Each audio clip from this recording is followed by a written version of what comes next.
변수분리법에 담겨져 있는 내용은 수학에서 봤었을 때 어려운 문제를 찢어서 단순화시킨다라고 하는 가장 중요한 수학적 풀이 방법을 기반으로 하고 있습니다.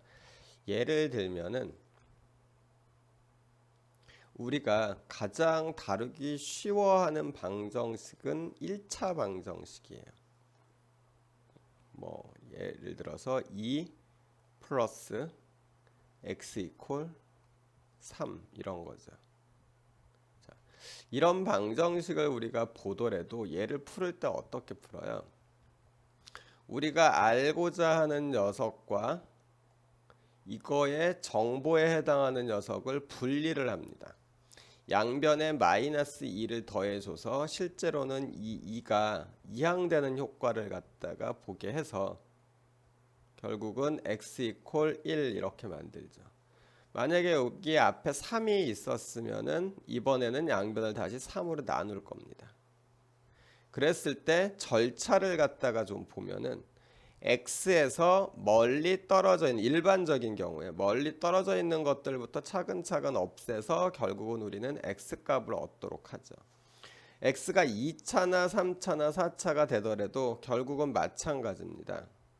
어떤 방법을 쓰느냐는 약간씩 틀리겠지만은 자, x-1이 0 이렇게 되어져 있는 방정식을 보면은 우리는 이 문제를 갖다가 풀기 위해서 x를 우리가 잘 아는 1차 방정식으로 바꾸려고 그래요. 그래서 뭘 써먹냐면은 인수분해를 써먹죠. 가장 대표적으로 이렇게 됩니다.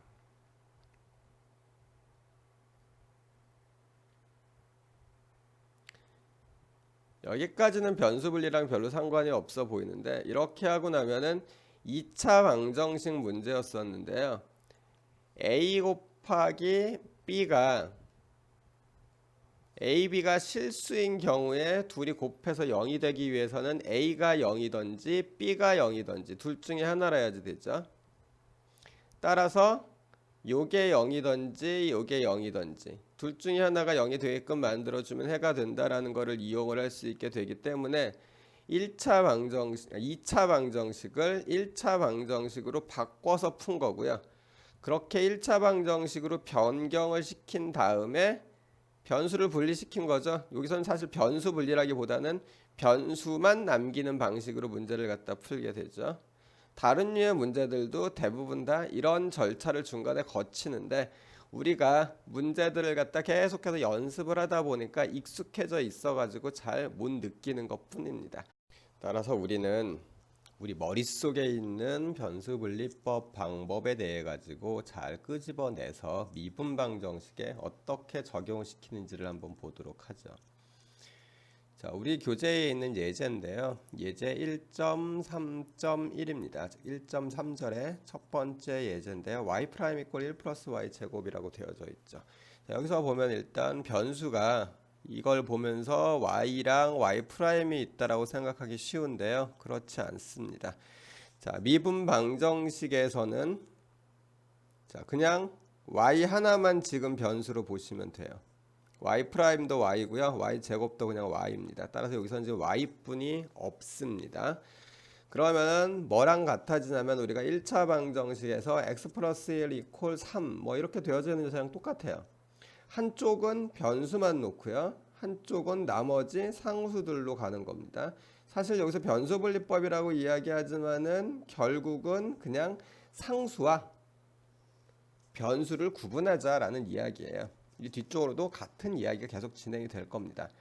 그게 어떻게 적용되는지는 지금 보시면 되는데요. 자, y' 이퀄 1 플러스 y 제곱인데 이 녀석을 한쪽에는 상수, 한쪽에는 변수 이렇게 놓을 건데 이거를 1 플러스 y 제곱으로 나눠줄 겁니다. 왜 y 제곱을 이항하지 않고 통째로 나눴는지는 변수분리법이 어떤 식으로 적용되는지를 갖다가 보면은 이해가 될 겁니다. 조금 뒤쪽에 이야기를 할 건데 자, 이렇게 됐고요. 이 상황에서 y'이라는 녀석은 결국 y를 x로 한번 미분한 거죠. 이렇게 쓸 수가 있을 거예요. 자, 이 상황에다 놓고 우리가 미분 방정식의 풀이라고 얘기를 하지만은 결국 미분을 해서 나온 녀석이 원래 뭐였는지를 갖다 찾는 문제니까 결국은 적분 문제가 되겠죠. 그래서 주어져 있는 얘를 양변을 적분을 하는 건데요. x로 적분할 겁니다. 왜 x냐? y를 x로 미분을 했었으니까 거꾸로 되돌리려면 x로 적분을 해야 되겠죠. 그래서 양변을 x로 적분을 해봅니다. 등호가 계속 성립하려면 양쪽에 똑같은 행동을 계속 해줘야 되는 거죠. 자, 이렇게 하고 나면은 왼쪽을 보면은요, 얘랑 얘가 없어집니다. 사실 이렇게 없어지는 내용을 우리가 좀 보면 요거는 우리가 알고 있는 적분에서 치환 적분이랑 같을 거예요. 자, 그러면은 왼쪽에 있는 게 1 플러스 y 제곱분의 1의 적분이니까 y로 적분한 거니까 결국은 아크 탄젠트가 나오죠. 그 다음에 오른쪽에는 1을 x로 적분한 거니까 x 플러스 적분상수 c 이렇게 나옵니다. 얘를 y로 보기 좋게 만들어주면 이렇게까지 되는데, 자, 여기서 중요한 거는요, 이 부분입니다.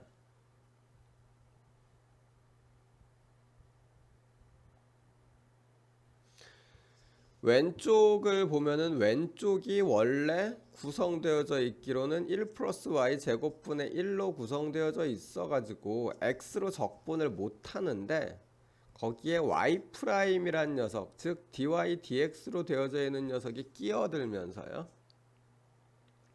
얘가 끼어들면서 x로 적분을 갖다 하겠다고 쓰고 나면은 결국은 y로 적분을 하게 돼요. 요게 이제 변수 분리법에서 이야기하고자 하는 겁니다. 요게 되려면은 아까 이쪽에서 y 제곱만 넘겨버리잖아요. 그러면은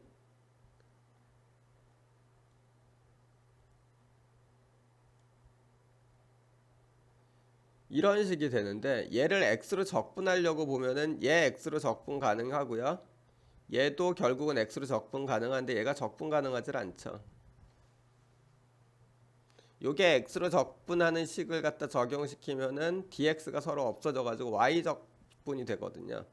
그 효과가 있으려면은 결국은 변수 분리를 하는데요, 분리되어진 변수들이 전부 다 y'에 가서 붙어 있어야 돼요. 그러니까 y를 없애는데, 오른쪽에 있는 변수 y를 없애는데 더하기나 빼기로 없애면 안 되고요, 나누기나 곱하기로 없애줘야 되는 겁니다. 변수 분리법에서 가장 핵심이 되는 사항이에요. 변수를 분리하는데 더하기 빼기로 분리해내는 게 아니라 곱하기나 나누기로 분리를 해서 y'에 곱해지는 형태로 변수가 분리되어져야 한다. 이유는 변수 분리법을 이용을 해서 문제를 우리가 풀 수 있는 이유 자체가 이 텀을 갖다가 이용을 하기 때문에 그렇습니다.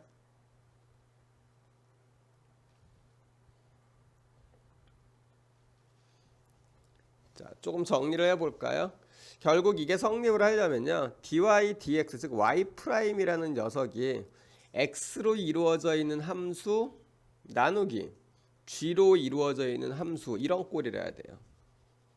뭐 물론 곱하기로 되어져 있어도 상관은 없겠죠.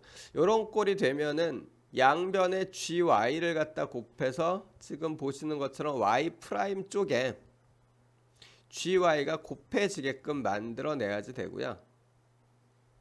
그러고 나면은 양변을 x로 적분을 했었을 때 지금 보는 것처럼 왼쪽에 있는 녀석을 y로만 적분을 할 수 있게끔 되겠죠. 자, 요게 이제 우리가 알고 있는 변수 분리법입니다. 내용이 어렵지는 않죠. 자, 다시 이야기하지만은, 자, 얘에서부터 시작을 하게 됩니다. 그러면은 이 변수 분리법 문제를 가지고서 한번 연습을 해봅시다. 자, 여러분한테 지금 준 문제는 두 개인데요. 둘 다 우리 연습 문제에 있습니다. 있는 거고, 이게 초기 조건을 갖다 집어 넣어 놓은 건데, 자, 이 문제를 어떻게 풀을 것인지에 대해서 좀 고민을 해보시기 바랍니다. 제가 시간을 처음이니까 10분 정도 드릴게요. 자, 일단은 10분 정도 문제를 풀어보고 지속해가지고 요 다음으로 넘어가시기 바랍니다. 구분을 위해서 한 10초 정도 쉴 텐데요. 10초 정도 아무 말 없이 지나가다가 그 뒤쪽에 풀이가 있는데 그 풀이를 보기 전에, 그러니까 지금 정지를 하시고 문제를 꼭 풀어보시기 바랍니다.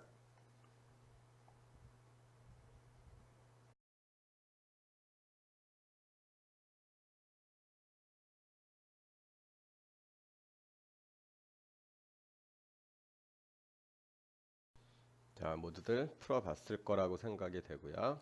그럼 이제 우리 연습 문제 풀이를 갖다가 한번 해봅시다. 우선은 첫 번째 문제입니다. y 프라임 플러스 4x 이퀄 0이라는 미분 방정식이고, 거기에 초기 조건으로서 x가 0일 때 y 값이 2라는 문제죠.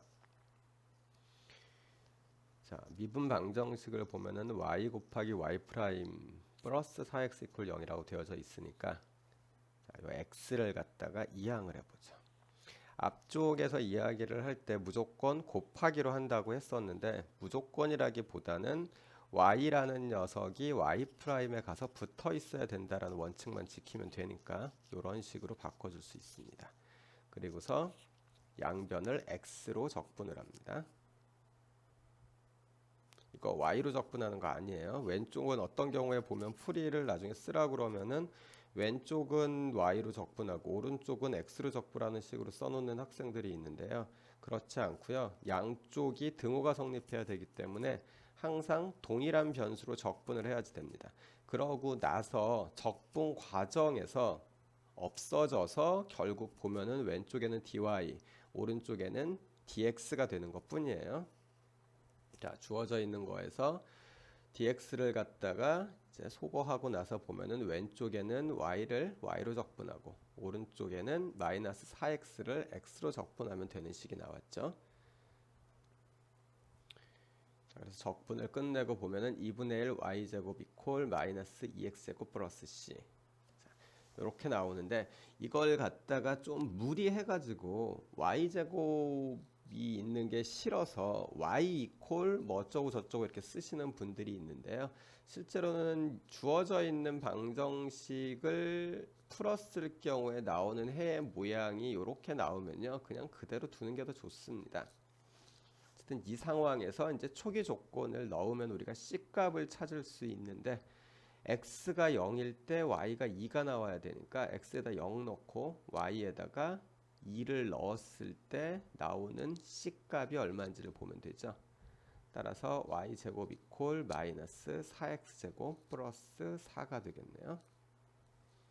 조금 더 모양을 좋게 쓴다고 하면은 이렇게 써주시면 되겠죠. 4x제곱 더하기 y제곱 이퀄 뭐 4 이렇게 써야지 되는데,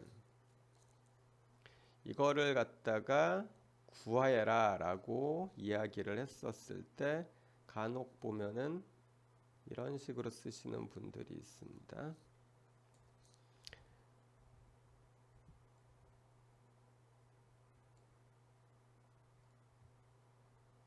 이렇게 쓰시는 분들이 있는데요. 아마 이거는 얘를 넘겨가지고 계산을 했었을 때 플러스 마이너스 이렇게 해가 나올 텐데, 초기 조건까지 만족하는 걸 갖다가 생각을 해서 요 녀석이 아니냐라고 이제 생각을 갖다가 하신 것 같아요. 근데 우리가 구하려고 한 거는 얘거든요. 원래 이거는 실제로 뭐 구해 보면은 이런 식의 타원일 거 아니에요. 그런데 밑에 얘는 요 위쪽만 지금 해다라고 구해 놓은 거예요. 조금 얘기가 틀리죠. 이 상황에 따라서 주어져 있는 모델이 어디에 적용되는지에 따라서는 이게 더 유용하고 맞는 이야기일 수도 있는데, 적어도 우리가 진행을 할 때는 수학적으로 보면은 얘랑 얘는 설령 초기 조건이 있다라고 하더라도 서로 틀린 겁니다. 그래서 요걸로 쓰셔야 됩니다. 요거 기억을 좀 해두시기 바래요. 자, 그럼 두 번째 문제로 넘어가 볼까요?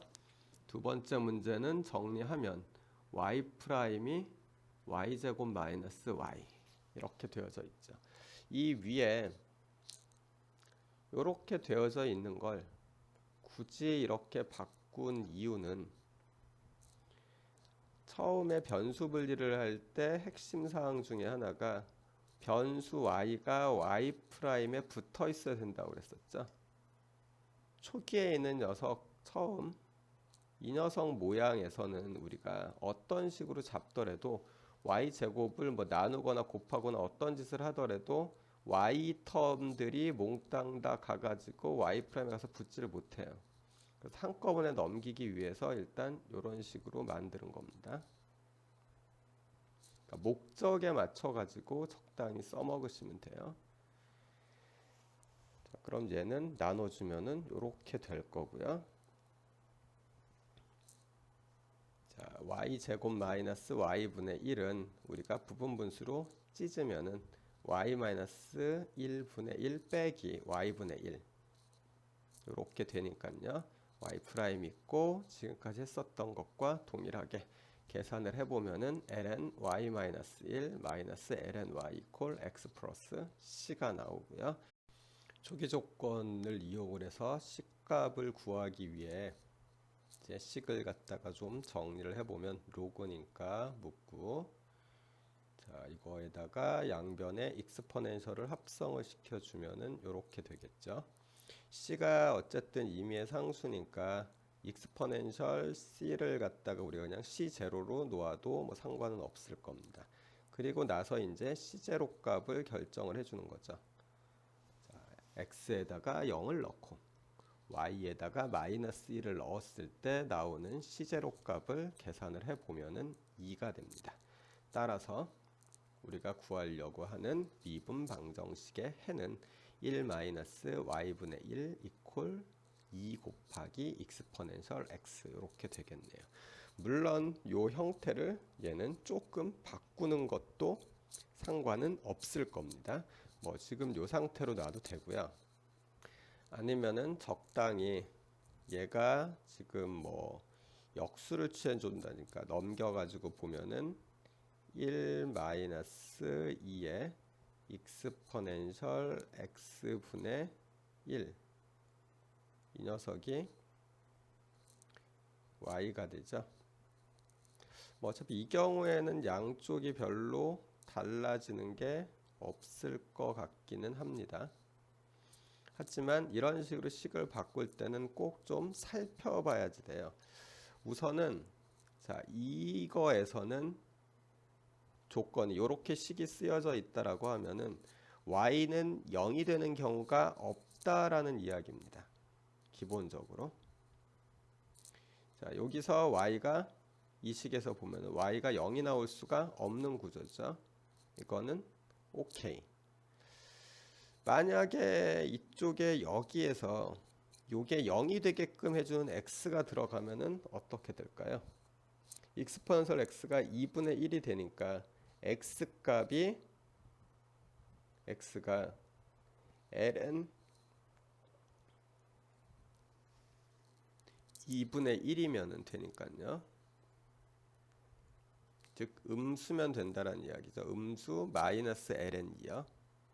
자 이게 마이너스 ln2가 되면은 요게 지금 1이 돼야지 되는데 그 이야기는 y가 무한대라는 이야기죠.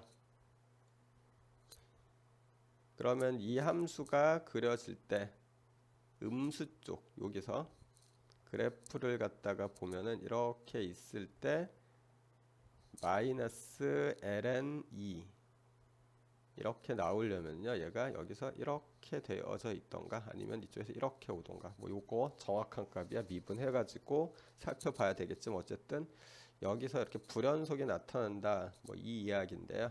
전체적으로 그걸 감안해도 얘랑 구조가 똑같다라는 거는 알 수 있습니다.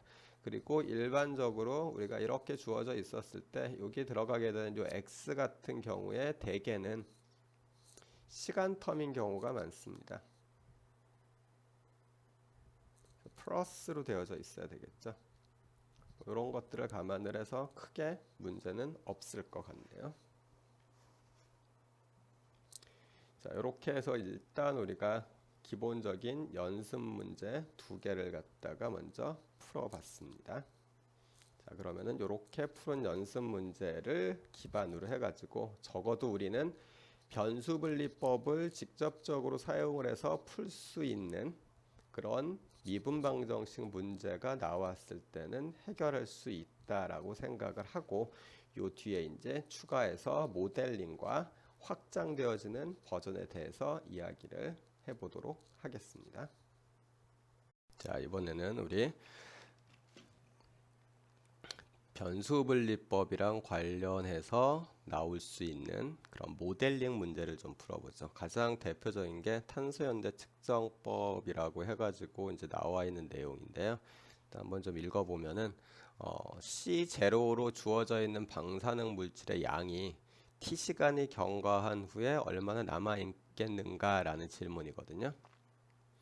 우리가 알고 있는 정보로서 방사능 물질은 매 순간 현재의 양에 비례한 속도로 분해된다라는 사실을 알고 있는데, 우선은 사실 이 정보에 해당하는 두 번째 줄에 있는 것도 우리가 왜 이렇게 되는지 좀 이해를 갖다가 해야지 됩니다.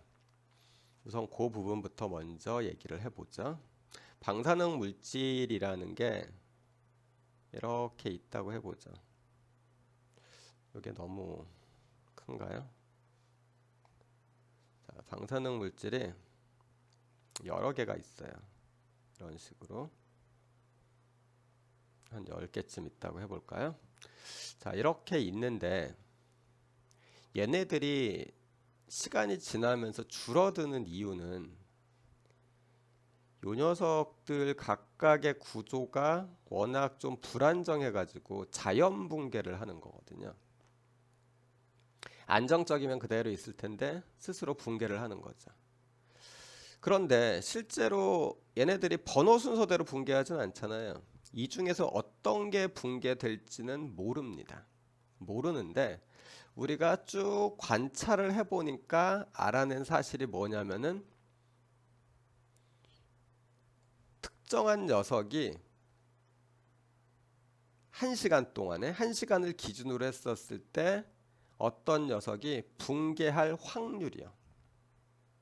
붕괴할 확률이 1시간이요. 생각하기 쉽게 1시간을 기준으로 했을 때 붕괴할 확률이 10분의 1이다 라고 결과가 나왔어요.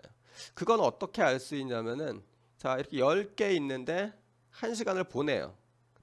그러면은 이 중에 한 개가 붕괴를 갖다가 하고 또 1시간 보내면 10개 중에서 한 개씩만 붕괴돼서 없어지는 걸 갖다가 지속적으로 관찰을 하게 되면은 결국은 찾아낼 수 있겠죠. 근데 실제로는 그렇게 찾지는 않는데 어쨌든 1시간에 한 개 정도씩 붕괴를 하는 건데 10개 중에 한 개가 붕괴를 하는 겁니다.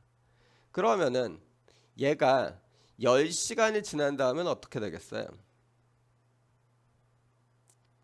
몽땅 다 없어진다 그러면은 안 됩니다. 왜냐면은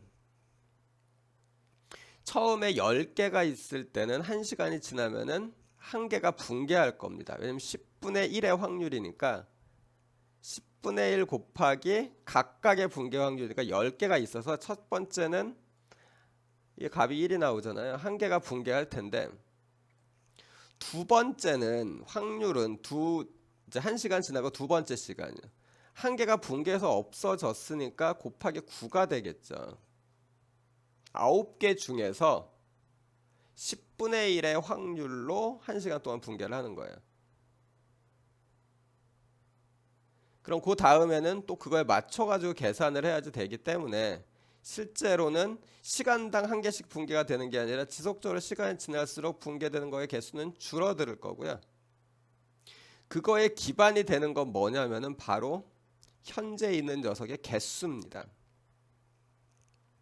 현재 만약에 100개가 있다면은 1시간 동안에 10개가 붕괴하겠죠. 요런 사실에서부터 출발을 해서 우리가 이런 결론을 얻은 거예요. 현재 양에 비례해서 얘가 붕괴하는 붕괴율을 알고 있으니까 붕괴 확률을 알고 있으니까 그걸로 이제 이런 속도로 분해된다. 그러면은 반대로 돌아와서 요 10분의 1이라는 숫자를 어떻게 찾아낼 수 있을 것이냐에 대한 것도 우리가 고민을 해봐야 되겠죠. 아까처럼 이런 식으로 잘 안 합니다. 왜냐면 얘네들이 시간 단위로 붕괴되어져 가면서 줄어들 테니까. 결국은 제일 위쪽에 있는 이 질문 있죠. 이 질문이 얘네들의 붕괴율을 갖다가 찾으라는 질문이나 거의 똑같습니다. 그리고 밑에 있는 거는 10분의 1이라는 숫자는 우리가 모르지만은 이런 상황으로 보았을 때 방사능 물질은 매 순간 현재 양에 비례하는 속도로 분해된다라는 사실을 알 수 있고요. 이게 꼭 방사능 물질에만 해당되는 내용이 아니에요. 우리가 자연계에 존재하는 꽤 많은 현상들이 전부 다 현재 있는 양에 비례해서 변화량이 결정이 됩니다. 지금은 방사능 물질을 이야기했는데 이거 말고 다른 경우도 있죠. 대표적으로는 인구 변화율을 갖다 볼까요? 인구요. 이게 물론 출생률에 영향을 받긴 하겠죠. 그런데 자, 다른 사회적 환경이 똑같아서 인식 구조가 똑같아서 사람들이 낳는 아이들의 숫자가 출생률이 동일하다라고 만약에 가정을 하자면은 인구가 100만인 나라와 인구가 10,000명 있는 나라를 갖다가 비교하면은 당연히 이쪽이 100배 많겠죠. 물론 이제 상황에 따라 가지고 이쪽은 출생률이 낮고 이쪽은 출생률이 높을 수도 있습니다. 그런데 기본적으로 아이를 낳으려면은 최소한 가임 가능한 여성의 숫자가 있어야 되겠죠. 가임 가능한 여성이 있어야 되기 때문에 아무리 다른 조건들을 다 충족해 가지고 아이를 낳아서 기르고 살고 뭐 등등등등 필요한 모든 내용을 다 만족했다고 하더라도 증가율이 아니라 양으로 이야기를 갖다가 하게 되면은 어쨌든 이쪽이 많을 겁니다. 그래서 인구 증가에 대한 것도 미분방 정식을 만들어 보면은 실제로는 현재 인구수에 의존하고 있기 때문에 이 탄소연대 측정법이랑 거의 동일한 방식의 미분방 정식이 만들어져요. 뭐 다른 부분들도 대부분 다 그렇습니다. 그래서 이게 많이 쓰이고 있죠. 그래서 탄소연대 측정법을 기준으로 해가지고 한번 이야기를 해보죠. 모델링을 하려고 하는 겁니다. 자, 그래서 우선은 Y라는 녀석을 시간 t에 남아있는 방사능 물질의 양이라고 규정을 할 거고요. 그럼 이 Y의 변화량이요. 자, 이 Y의 변화량 같은 경우에는 결국 방사능 물질은 매 순간 현재 양에 비례하는 속도로 변화한다라고 이야기를 했으니까 여기서 요 y에다가 얼마인지는 모르겠지만 감소하겠죠. 그래서 마이너스 k를 곱해줬어요. 우리가 일반적으로 그 앞에 붙는 상수들 있죠. 개수들은 양수로 쓰는 걸 좋아합니다. 그래야지 부호만 보고서 얘가 감소 텀인지 증가 텀인지 알 수 있거든요. 그래서 마이너스 k라고 붙여줬는데 뭐 꼭 마이너스를 앞에다 붙여야 되는 건 아닙니다. K라고 쓴다고 해서 모델링 자체가 틀렸다고 볼 수는 없어요. 그리고서 경과 시간을 곱해주면은 이제 델타 Y, 즉 Y의 변화량을 갖다 우리가 구할 수 있겠죠. 그래서 일단은 지금 보시는 것과 같은 이런 형태의 초기식이 나오고요. 아직 이건 미분방정식이 아니죠. 이거를 델타 t로 나눈 다음에 델타 t요. 델타 t를 0으로 수렴을 시킵니다. 그러면은 델타 t 넘어갔고 리밋을 갖다 붙여준 건데 델타 t가 0으로 간다는 거니까 오른쪽에 있는 마이너스 ky 원래는 얘 이쪽에도 동일하게 리밋 델타 t 0 이렇게 붙습니다. 붙는데 마이너스 ky는 델타 t라는 텀을 안 갖고 있잖아요. 따라서 그냥 델타 t 입장에서 보면 상수니까 없어진 거예요. 그리고 요때 왼쪽에 있는 얘요. 이게 결국은 y를 t로 미분한 거죠. 그래서 이렇게 나오게 됩니다. 얘요. 요게 우리가 주어져 있는 이 상황을 갖다가 해결하기 위한 미분방정식이 됩니다.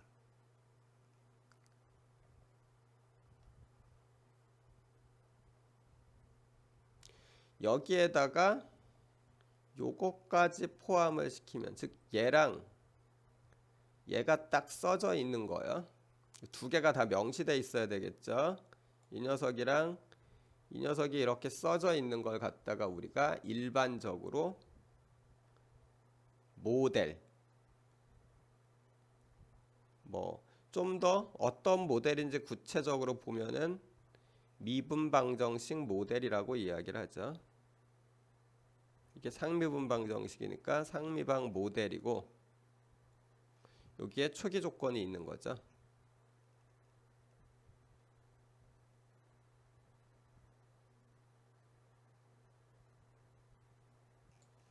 이렇게 우리가 이야기를 할 수 있습니다. 나중에 제가 모델을 갖다가 찾아라 라는 식의 시험 문제를 낸다면은 지금 보시는 것처럼 초기값 써주고 그거에 해당하는 미분방정식을 딱 두 개를 써주면 끝납니다. 미분방정식 모델을 갖다 만들려고 그랬으니까 앞쪽에 있는 구구절절한 내용들 다 빠져야지 되고요. 근데 1학기 때 이걸 시켜봤더니 간혹 학생들이 요거를 써놓는 경우들이 있던데요. 이건 미방 모델 아니에요. 이건 극한에 대해 가지고 그냥 써놓은 거잖아요. 그러니까 요거 아니고 지금 보시는 것처럼 얘입니다. 모델이라는 게 뭔지 정확히 구분을 하시기 바랍니다.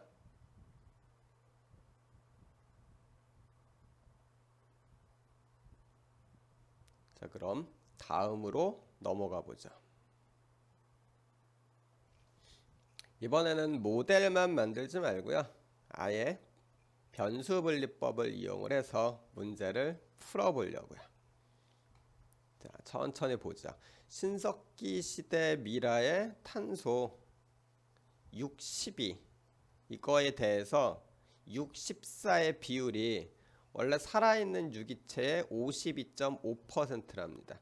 여기서 기준은 살아있는 유기체의 비율을 100%라고 봤었을 때 어떤 미라를 갖다가 봤더니 52.5%만 남아있다라고 얘기를 하는 거예요. 이 미라는 대충 언제쯤 살다가 죽은 미라일까? 얘가 C62가 살아있는 생명체 내에서를 기준으로 보자면은 반감기가 불안정해서 반감기가 있는데요. 공기 중에 있으니까 실제로는 호흡을 하는 동안에는 공기 중에 있는 농도랑 동일하겠죠. 그러다가 죽으면은 호흡을 하지 않으니까 점점 감소를 하게 될 겁니다. 그래서 요 녀석의 비율을 가지고서 언제쯤 미라인지를 갖다 알 수가 있어요. 보통 우리가 아주 오래전 거는 방사능 물질들, 얘네들은 반감기가 이제 뭐 한 10억 년, 20억 년 막 이러니까 그런 걸 쓰고, 그렇지 않고 좀 그래도 가까운 거요. 뭐 그래서 한 1억 년 이내, 1억 년인가요? 몇만 년 수준이요. 이런 것들은 대개는 탄소연대 측정법을 이용을 하죠. 요거 반감기가 5715년이랍니다. 즉 5715년이 지나면은 원래 있었던 양의 절반으로 줄어드는 거예요. 그 얘기는 만약에 이 미라가 5715년보다 이전에 있었던 거라면은 유기체의 이 둘의 비율이 현재의 50%보다 작아야 된다는 이야기죠. 반 이상이 없어졌을 테니까. 이게 52.5%라는 얘기는 최소한 5715년보다는 최근이라는 이야기입니다. 일단 모델링을 하고 그거를 한번 풀어보죠. 자, 앞쪽에서 했었던 것과 동일하게 Y를 시간 t에 남아있는 방사능 물질의 양이라고 하고요. 그럼 미분방 정식은 y' 이퀄 ky라고 잡을 수 있겠죠. 아까 줄어드는 거니까 앞에 마이너스를 붙인다고 했는데 귀찮아서 그냥 뺀 겁니다. 자, 여기서 변수분리법을 이용해서 문제를 풀을 거니까 y분의 1, y를 나눠줬고요. 그러면은 왼쪽에는 y분의 1 곱하기 dy dt, 오른쪽엔 k가 들어가고 양변을 t로 적분을 갖다가 해주면 lny는 kt 플러스 c가 나옵니다. 자, 여기서 우리가 두 가지 사실을 근데 알고 있죠. 반감기랑 현재 유기체의 비율을 알고 있습니다. 그걸 이용해서 풀기 위해서 식을 조금 정리를 해보죠. ln이 있으니까 양쪽에 익스포넨셜 붙여주고요. 그럼 y 이퀄 익스포넨셜 kt 플러스 c인데 익스포넨셜 c는 그냥 상수잖아요. 그래서 그냥 c0로 바꿨습니다. 여기서 우리가 알아내야 될 거는 c0랑 k를 다 알아내면 좋은데 실제로는 필요가 없습니다. C0랑 K 값을 구하는 게 우리는 목적이 아니고 현재 유기체의 52.5%만큼의 비율이 되려면은 몇 년이 걸리는지만 알아야 되는 거죠. 그래서 그쪽에 초점을 맞춰서 이제 풀이를 할 건데 우선 우리가 반감기를 알고 있으니까 K 값을 구할 수 있습니다. 자, T에 5715를 넣었을 때 Y는 초기값의 절반이 돼야지 되니까요. 0.5 곱하기 C0가 나와야 돼요. 그래서 이런 녀석을 갖다 우리가 하나 얻을 수 있고요. 이걸 계산을 하니까 K값이 이렇게 나왔습니다. 그리고 비율이 52.5%라고 이야기를 했으니까요. 자, 요건 값을 어떻게 집어넣은 거냐? K 값은 이제 알고 있는 거고, 그러고 난 다음에 T에 뭐가 들어가면은 Y가 이 C0가 뭐랑 같냐면 초기 값이니까 살아있을 때의 비율이잖아요. 그게 양이 얼마인지는 상관이 없어요. 얼마인지 상관없이 특정 시간이 지났더니 그 양의 52.5%만 남아 있으면 되는 거죠. 그렇잖아요. 비율을 1이라고 해도 상관은 없고, 즉 C0를 1이라고 잡아도 상관은 없습니다. 그걸 기준으로 보자면은 자, K에다가 값을 집어넣은 상태 내에서 Y값이 0.525C0가 되기 위해서는 T값이 얼마인지를 계산을 해보면 되는데 그 계산이 이렇게 나왔네요. 그래서 이 미라는 5312년 전에 살았었던 미라이다 라는 걸 갖다 우리가 계산을 해낼 수 있죠. 사실 요 계산이 정확하다라는 걸 근거로 보면은 5,000년 전의 미라인데 거의 연 단위로 알아낼 수 있다라는 이야기가 되죠. 신기하죠. 그런데 실제로는 오차가 좀 있습니다. 제일 많이 이야기하는 오차는 기본적으로 이 C62랑 C64의 비율이 옛날이랑 많이 달라졌어요.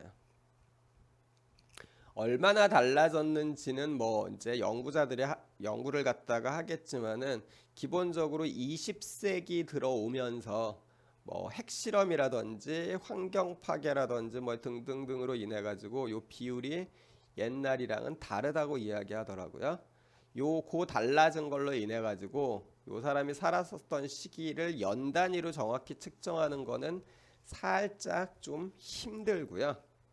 그래도 꽤 정확히 몇백 년씩 차이가 나는 건 아닙니다. 꽤 정확히 구해낼 수 있는 방법 중에 하나예요.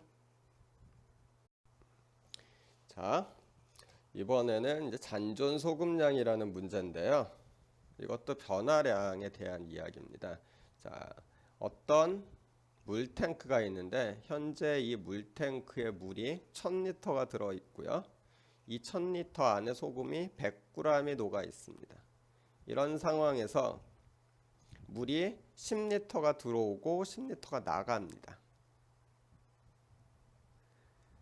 자, 그런데 들어오는 물 같은 경우에는 리터당 5g의 소금이 들어 있어요. 그러면은 분당 몇 g의 소금이 들어오는 거죠? 네, 10리터니까 50g입니다. 50g의 소금이 지금 들어오고 있는 거예요.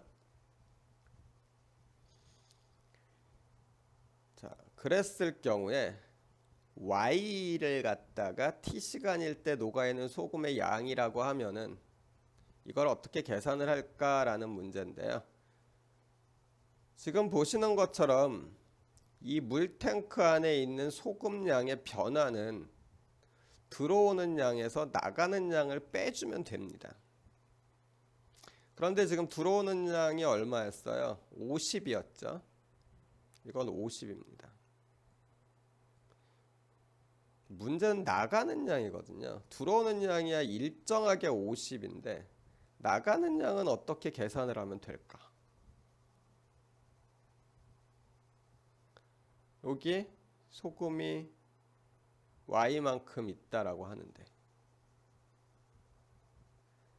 자, 이 안에서 물이 10리터가 나가고 있거든요.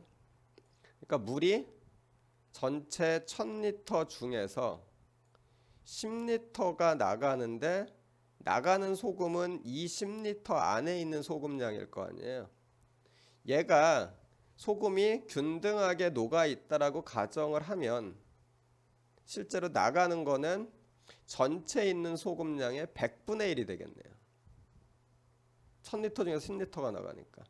따라서 유출량은 100분의 1 Y라고 하면 되겠죠.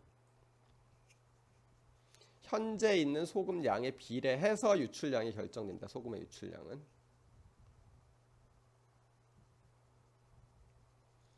그래서 이걸 정리해서 쓰면은 이렇게 되겠죠. 이 뒤쪽에 델타 T요. 자, 그러면은 이제 식을 만들어 보면은 y 프라임은 50 마이너스 100 1000분의 10y. 그래서 정확히 보면은 자, 얘랑 얘요. 요렇게 쓰면은 주어져 있는 물탱크에 대해서 소금량의 변화를 묘사할 수 있는 미분 방정식이 만들어진 겁니다. 계속 얘기하지만 요게 모델링입니다. 자, 여기서 만약 모델링을 해라라고 하면은 다른 거 다 필요 없고요. 지금 박스, 빨간색 박스 안에 써진 부분 있죠. 딱 요것만 써두면 됩니다. 물론 조금 더 설명을 잘 하고 싶으면은 Y가 뭘 뜻하는지까지 써주면 좋겠죠. 요렇게요. 자, 요렇게 쓰는 게 모델링이에요. 제가 계속 강조하고 있죠. 학생들이 모델링에서의 모델이 무엇을 뜻하는지를 갖다가 좀 자꾸 오해를 해가지고 제가 정해서 말씀드리는 건데, 실제로 시험을 볼 때 이런 부분들을 정확히 인식하고 있는지에 대한 시험 문제들이 있을 겁니다. 그러니까 꼭 기억해 두세요.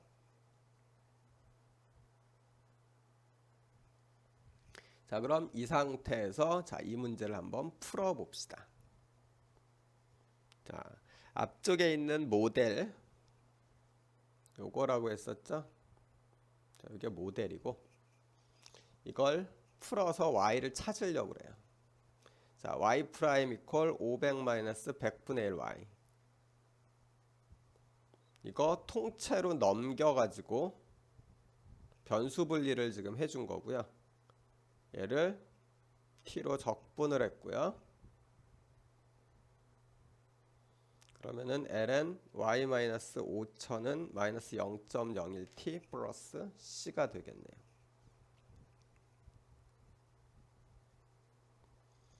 그래서 익스포넨셜을 취해주면은 y는 c 익스포넨셜 마이너스 0.01t 플러스 5000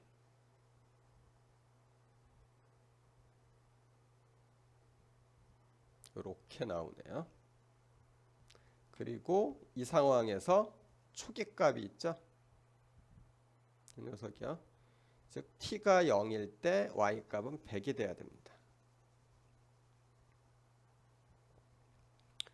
그래서 c는 마이너스 4900이 나와요. 결론인데 뭐 그래도 나온 게 그냥 원래 정확히 이제 실험치랑 맞아야 되는지를 갖다 우리가 봐야지 되겠지만은 그냥 띠칸이 봤었을 경우에 얘가 t가 무한대로 가면 5000이 되죠. 즉 리터당 5g씩 녹아있는 소금물로 다 바뀌면은 5000g 있어야 된다라는 걸로 봐서는 뭐 맞을 것 같긴. 일단 첫 번째 단계는 통과했죠. 물론 주어져 있는 이 녀석 같은 경우에 되게 한계가 많은 모델입니다.